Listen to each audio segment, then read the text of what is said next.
किशनपुर नाम के एक नगर में एक व्यापारी रहता था। नाम था धनीराम। धनीराम नाम की तरह ही बहुत धनी था। वह व्यापार के लिए अलग अलग नगरों में यात्रा करता रहता था। उसे अलग अलग जगह जाकर यात्रा करना बहुत पसंद था।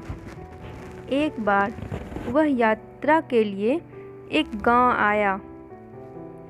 वह उसका अपना ही गांव था। रामपुर नाम के इस गांव में उसका बचपन बसता था।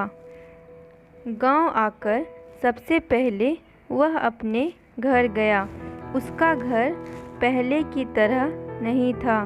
घर टूटा फूटा था। वह अपने चाचा के घर रुक गया और पूरा गांव देखने की इच्छा जाहिर की।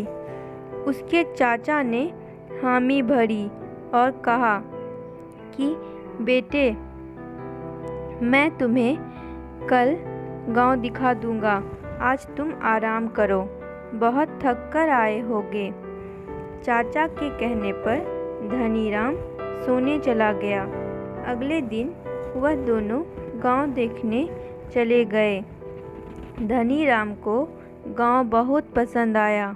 उसने सोचा कि क्यों ना गांव में फैक्ट्री लगाकर व्यापार किया जाए। इस बारे में उसने गांव वालों से बात की। उसने गांव वालों को इसके लिए ऊंची रकम भी दी, पर गांव के एक बुजुर्ग व्यक्ति इस बात पर सहमत नहीं थे, क्योंकि गांव में फैक्ट्री लगाने के लिए वहाँ की हरियाली ख़त्म करनी पड़ेगी।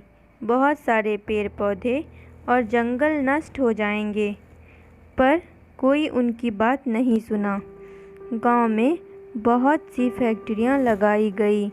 फैक्ट्रियों से निकलने वाले धुएं की वजह से गांव का वातावरण अब पहले जैसा नहीं रहा।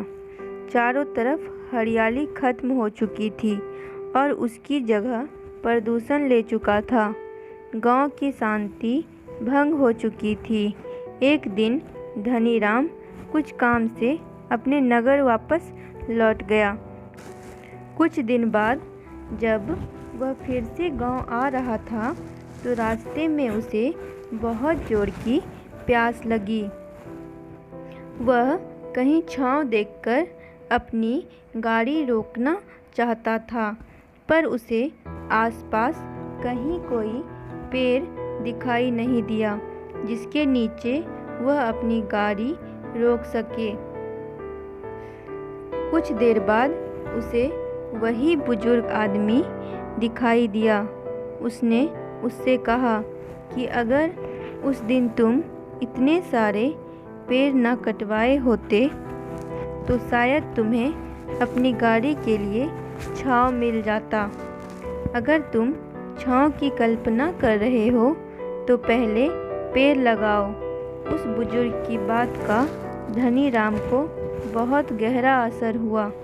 उसने बहुत से पेड़ लगवाने का निश्चय किया और गांव की फैक्ट्री की जगह उसने उस ज़मीन पर पेड़ लगाए, जिससे बहुत से लोगों को पेड़ पौधे की देखरेख का काम भी मिला। शिक्षा। अगर हम किसी चीज़ की इच्छा करते हैं तो हमें पहले वो चीज़ स्वयं करनी चाहिए।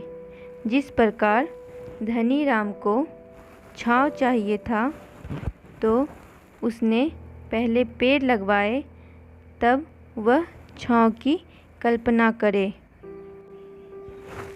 अगर आपको हमारी यह कहानी अच्छी लगी और आपने इससे कुछ सीखा तो इस वीडियो को लाइक करें और इसी तरह की इंस्पायरिंग स्टोरी देखने के लिए हमारे चैनल को सब्सक्राइब करें और बेल आइकन को प्रेस करना ना भूलें।